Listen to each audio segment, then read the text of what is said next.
बूढ़े पिता की देखभाल। अरे रोशन, अगले सप्ताह में हम यूरोप टूर पर जा रहे हैं। पापा को कब लाऊं तुम्हारे पास, या तुम लेकर जाओगे उन्हें? अरे भैया, एक प्रॉब्लम हो गई है। प्रिया के भाई ने हमारी कश्मीर की टूर बुकिंग की है, वह भी अगले सप्ताह की ही है। उस वजह से सॉरी, मैं पापा को लेने नहीं आऊँगा। रोशन को ऐसे बोलकर गुस्से से विराट का सिर घूम गया। पर तुम्हें पूछकर ही तो मैंने इस यूरोप टूर की बुकिंग की थी ना। उस बात को 3 महीने हो चुके हैं और तुम मुझे अब बता रहे हो कि नहीं आ सकता, वह भी मैंने पूछा तब। अभी मुझे बताओ, मैं पापा को कहाँ भेजूं? भैया, आपको तो पता ही है प्रिया का स्वभाव कैसा है। उसने एक बार ठान लिया तो ब्रह्मदेव भी उसके प्लान में रुकावट नहीं दे सकते। तो फिर प्लीज़ मेरे घर में झगड़ा मत लगाओ। रह गया पापा का सवाल, तो आप तनु को पूछो, वह यहीं रहने वाली है ना, और उसका घर बहुत बड़ा है। अरे लेकिन, उतने में फ़ोन कट गया। विराट ने गुस्से से मोबाइल की तरफ देखा। रोशन को यह हमेशा ही रहता है, शादी होने के बाद से कभी भी उसने माँ पापा की तरफ ध्यान नहीं दिया। सच कहें तो छोटा होने का कारण वह माँ पापा का सबसे लाडला था, पर माँ पापा को उसने कभी भी अपनी जिम्मेदारी नहीं मानी। 2 साल पहले माँ कैंसर से मर गई, पर उसकी बीमारी में एक भी पैसों की मदद उसने विराट को न की। पिछले साल पापा को हार्ट अटैक आया, पर जैसे अजनबी इंसान की तरह हॉस्पिटल में पापा को मिलने के सिवाय उसने कुछ भी नहीं किया। उसने पापा को तनु के पास रखने के लिए कहा था, पर तनु के बारे में विराट संकोच कर रहा था। तनु यह उनकी छोटी बहन थी, एक नंबर की लालची और स्वार्थी औरत थी। माँ थी तब माँ से मीठी मीठी बातें करके अच्छी अच्छी साड़ियाँ गिफ्ट लेती थी। परिस्थितियाँ अच्छी होते हुए भी पति को बिजनेस को चाहिए, ऐसे बोलकर उसने माँ पापा से 10-12 लाख ले लिए थे, पर वापस देने का सोचती भी नहीं थी। रिश्ते बिगड़े नहीं, इसलिए विराट कभी भी नहीं बोला, पर उसकी पत्नी जागृति यह सब देख रही थी। उसके खुसूर फुसूर चल रही थी। विराट उसकी तरफ ध्यान नहीं देता था। माँ के जाने के बाद वैसे तनु को भाई पापा भाभी से इंटरेस्ट खत्म होने लगा। उसने बेमन से तनु को फ़ोन किया, तनु, हम यूरोप टूर पर जा रहे हैं, 15 दिन के लिए पापा को लेकर आऊँ क्या तुम्हारे घर?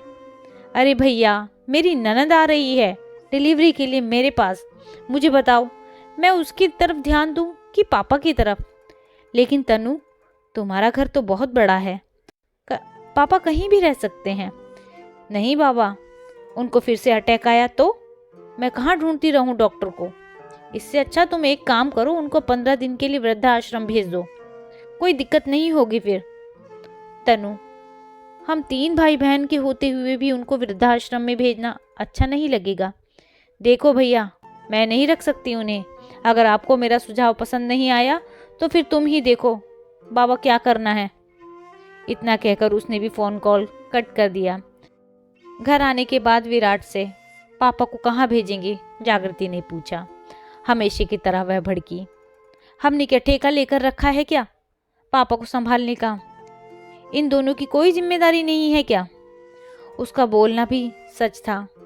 बड़ा बेटा, इस रिश्ते से विराट ने माँ पापा की जिम्मेदारी खुद से स्वीकार की।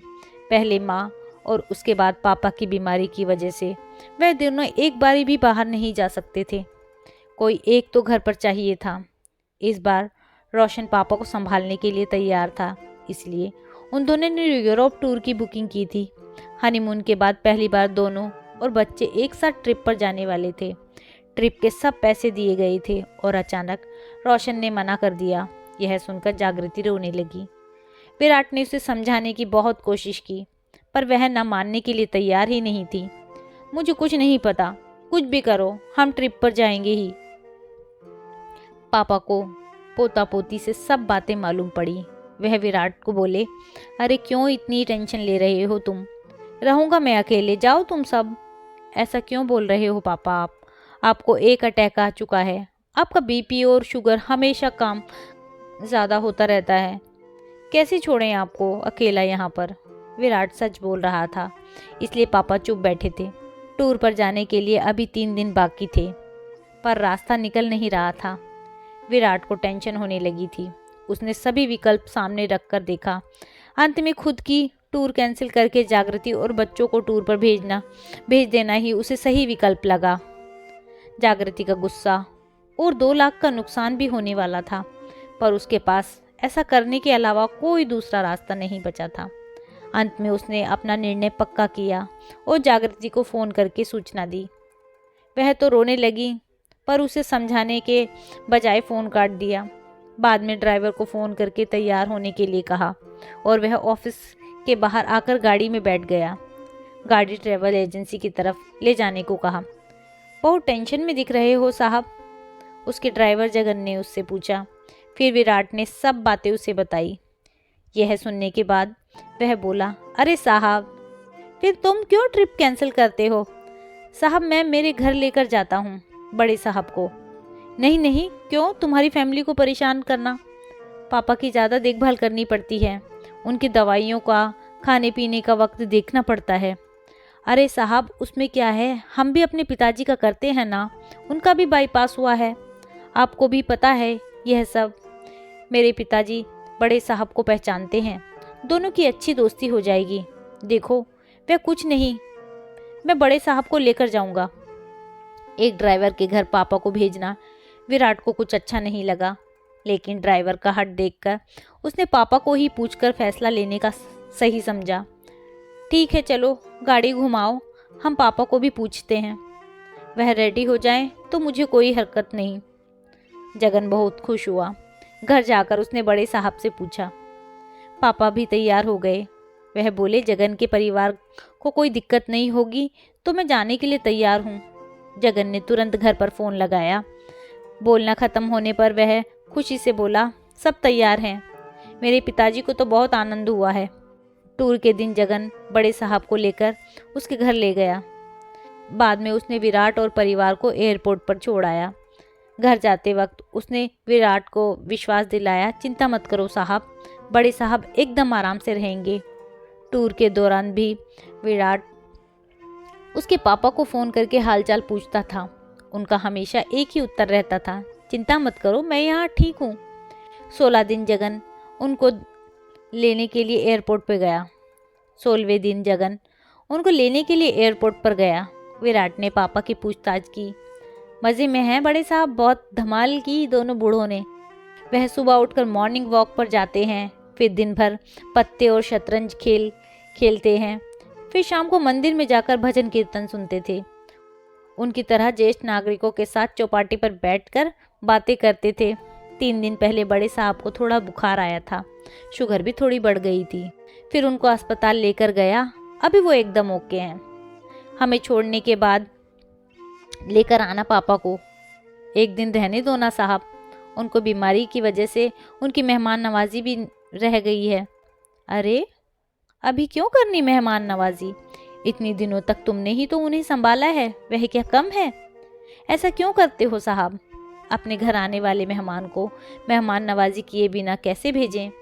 और यह मैंने संभाला, ऐसे बोलो मत, मैंने कुछ ज़्यादा नहीं किया, बड़े साहब ही अच्छे से रहे हमारे घर।